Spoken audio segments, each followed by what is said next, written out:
바다에 표류하다 구조된 북한 주민 6명을요. 오늘 아침에 정부가 북한으로 송환했습니다. 앞서 우리 정부가 여러 차례 북한에게 돌려보내겠다 이런 의사를 표했지만 북한은 답이 없었습니다.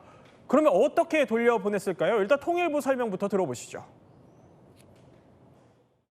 서해 북한 주민 2명을 포함하여 6명을 동해 구조 선박으로 함께 송환하였습니다. 송환 시점에 북한 경비정이 인계 지점에 나와 있었으며 북한 선박이 자력으로 귀환하였습니다. 귀환에 대한 북한 주민의 자유 의사를 여러 차례 확인하고 들어보면 주민들의 자유 의사라는 점을 재차 강조합니다. 지금 저 사진이요.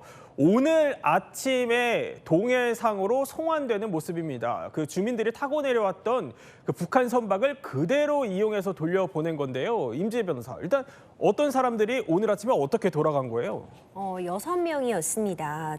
이 3월 7일에 서해에서 어선을 타고 표류하다가 네. 이남으로 진입해 우리 측에 구조된 인원 2명이 있었고요. 5월에 동해상으로 표류해서 우리 측에 구조된 인원 4명, 이렇게 총 6명이 오늘 북한으로 돌아가게 된 겁니다.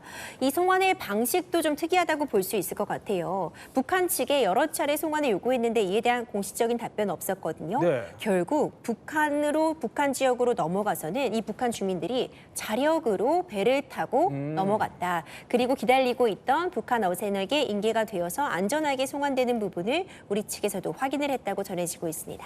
저렇게 8시 56분에 북방 한계선을 통과하고 9시 24분에 북한 경비정과 이동을 시작했다는 겁니다. 그런데 여기서 의문이 하나 듭니다. 뭐냐면요. 자, 이 의문입니다. 오늘 사실 돌아간 주민들 전부 동해를 통해서 바닷길로 돌아가게 된 겁니다. 이종훈 평론가. 그런데 사실 보통 송환을 생각하면은 아니 판문점 넘어서 육로로 가는 거 아니에요? 그렇습니다. 판문점에서 뭐 옷을 벗고, 그러니까 우리 대한민국이 준 옷 다 벗고 상의를 탈의한 채 올라가는 장면 기억하실 겁니다. 그런 장면들은 왜 가능했을까요? 양측이 다 협의를 통해서 육로로 보내겠다, 우린 받겠다 이렇게 서로 사인이 완벽하게 됐을 때만 가능합니다. 그런데 우리 쪽에서는 계속 지금 우리가 보내겠다라고 지금 소통을 원했는데 북한에서 한 번도 거기에 응하지 않은 거예요. 그래요? 그러다 보니까 지금 유엔사에서는 이게 지금 우리 쪽에서 보내더라도 돌발 상황이 어떻게 벌어질지 모른다. 확답을 하지 않았으므로 판문점은 불가능하다라고 판단한 겁니다. 그렇기 때문에 지금 동해를 통해서 보낼 수밖에 없었습니다. 그러니까 과거에는 저렇게 판문점을 통해서 보냈었다는 겁니다. 그러니까 따지고 보면 임지혜 변호사, 한 120일 넘게 일단 남한에 발이 묶여 있었던 거거든요. 근데 돌려보낸다고 해도 북한이 답이 없으니까 어쩔 수 없이 육로가 아니라 이번에 바닷길로 돌려보내게 된 거예요. 근데 아까 잠깐 짚었지만 인계하는 저 지점 인근에 북한 경비정이 마중 나와 있었다는 거잖아요. 그럼 남북 간에 지금 대화 채널이 다 단절이 됐는데 북한은 어떻게 알고 나온 거예요? 하나 남아있는 게 있습니다. 핑크폰이라는 게 지금 존재하는 건데요. 말씀 주셨던 것처럼 남북 간의 공식 대화 채널은 지난 2023년 4월부터 모두 단절이 되어 있습니다.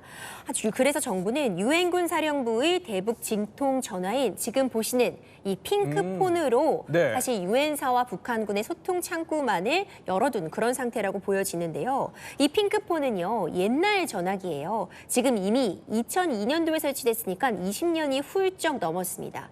요즘 가정집에서 볼 수 있는 전화기가 아니라 굉장히 오래된 모델의 그런 전화기인데 색상이 핑크색이라 핑크톤으로 불려지고 있습니다. 그렇군요. 이 핑크폰은 유엔군 사령부와 북한군을 연결하는 24시간 운영되는 직통 전화로 잘 운영되는지 매일 확인하기 위해서 2차례씩 연락을 주고받는다고 합니다. 네. 이 핑크폰을 통해서 사전에 어떤 정보에 대한 교류는 있었던 것으로 보입니다. 아니 어쨌든 북한은 우리 측 통보에 대해서는 답을 하지 않았던 겁니다. 근데 사실 자기 주민들 돌려보내겠다는 건데 가타부타 답도 안 하고 김정은 좀 무책임한 거 아닙니까? 또 우리로서도 만약에 이제 북한 경비정이 안 나왔었으면 이거 돌려보내는 게 좀 부담스러운 상황이었을 것 같은데요. 앵커가 지적한 대로 김정은이 매일 애민 정치 얘기하는데 정말 북한으로 돌아가고 싶어하는 주민들 돌아오라고 연락 안 받은 거 굉장히 좀 무책임하다고 비판할 수도 있을 것 같습니다. 우리 정부도 이 송환, 북한이 답도 없는데 이렇게 송환하는데 혹시나 문제는 없는지 여러 가지를 검토도 했다고 하는데요. 일단은 당국에서 합동조사를 통해서 이 북한 주민들은 대공 용의점이 없다고 판단을 했고 또 북한에 생계가 있고 가족이 있기 때문에 확실하게 돌아가고 싶다는 의사를 확인했기 때문에 인도주의적인 측면에서라도 보내야 한다. 이재명 대통령도 이렇게 지시를 했다고 하고요. 그랬군요. 그렇기 때문에 보내게 된 겁니다. 또 하나는 어떤 방식으로 보내느냐 방금 전에 얘기도 했었지만 이 북한 주민이 이제 서해에서 한번 표류되고 동해에서 표류됐었는데 동해에서 표류됐던 선박은 고쳐서 다시 자가 운항이 가능했던 거죠. 만약에 육로로 갔다면은 혹시 충돌 가능성이 있을까 고민이 되는데 다시 본인들이 타고 왔던 배를 타고 돌아가는 방법이면 좀 괜찮지 않겠냐 이런 고민까지 해서 돌려보낸 것으로 추대가 됐습니다. 어쨌든 북한이 답이 없다 보니 뭐 우리 정부도 이 발표 내용을 뜯어보면은 계속 자력으로 간다는 점을 상당히 강조한 것 같습니다. 또 저희 채널A 취재에 따르면요, 표류 주민 6명이 남한에 와서도 방에만 머무면서 TV선도 자발적으로 빼버릴 정도로 귀한 의사가 컸다고 밝히고 있습니다. 조한문 박사님, 저분들 돌아가면 어떤 절차를 거치게 되죠?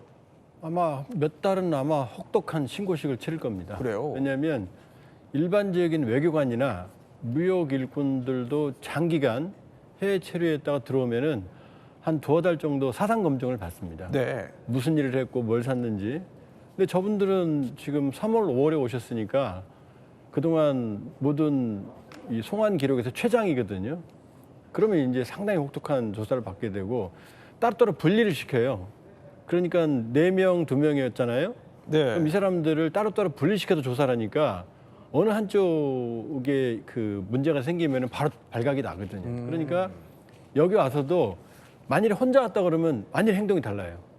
근데 둘만 모이면은 완전히 또 행동이 달라집니다. 한쪽이 감시라니까. 네. 그러니까 몇 달 동안 사상 검증을 거칠 거고 그 과정에서 이제 문제가 있으면 이제 처벌까지 받게 되니까 여기서 상당히 행동을 조심했을 걸로 추정이 돼요. 그렇군요. 어떻게 보면 뭐 김정은 애민 정치의 실상이 아닌가 싶기도 합니다. 이런 가운데 우리 정부가 이렇게 누차 북한 주민들의 자기 의사를 강조한 데는요, 아무래도 몇 년 전, 그러니까 한 사건을 의식하지 않았냐는 지적입니다. 자, 바로 이 사건입니다. 2019년에 벌어졌던, 많은 분들 기억을 하실 텐데요.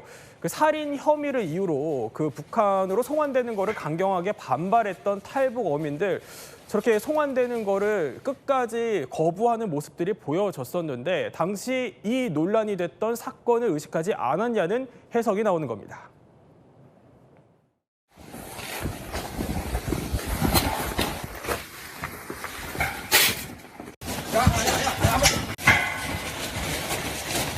기순유사의 진정성이 없다고 얘기하는 것은 그분들이 정무적 판단일 뿐이고 추후에 오시는 분들이나 또 여기에 사는 탈북민 사회에서 굉장히 좀 불안감을 가질 수밖에 없다.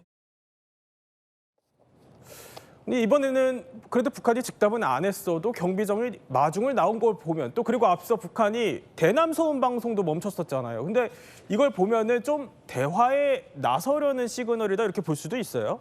대화에 나오긴 나올 거예요. 근데 문제는 뭐냐면 김정은 정권이 통일 안 한다, 같은 민족 아닌다 그랬으니까 이제 남북 특수관계는 아니라는 거예요. 그 과거에 남북 특수관계일 때는 통일전선부, 조국평화통일위원회 이런 특수관계를 관리하는 부서가 있었거든요. 이걸 다 없앴거든요. 네. 그러면 지금은 적대적인 완전히 외국 관계거든요. 그럼 이제 앞으로 나온다면 이제 아마 외교 관계 수립을 할 거예요. 그러니까 외무성 같은 데가 나올 거나 아니면은 외무성과 유사한 기능을 하는 부서를 만들 텐데, 그럼 그동안은 왜 이렇게 응답을 안 했느냐? 지금 김정은 말 한마디만 빼고는 밑에 조치가 전혀 없어요. 실무 조직도 없고 관련 매뉴얼도 없고 절차도 없으니까 우리가 뭐라고 해서 저쪽에 답을 안 하고 있는, 할 수가 없는 거죠. 네. 그러니까 이번 사태를 계기로 지금 북한도 외교 형태로는 대화에 나올 가능성이 있다. 지금 뭔 반응을 하는 거거든요. 네. 그러니까 내부적으로 일반적인 국가 간에 준하는 조치들을 만들어 놓으면 제가 보기엔 대화 가능성은 있다. 근데 문제는 딜레마죠. 네. 남북 특수관계가 아닌 외교관계로 지금 나올 거니까 이게 우리 헌법 정신에 또 위배가 되니까 이건 우려선 딜레마가 될 거예요. 그렇군요. 또 북한의 구체적인 반응이 또 나올지는 더 지켜보기로 하고요. 다음 이야기 준비했습니다.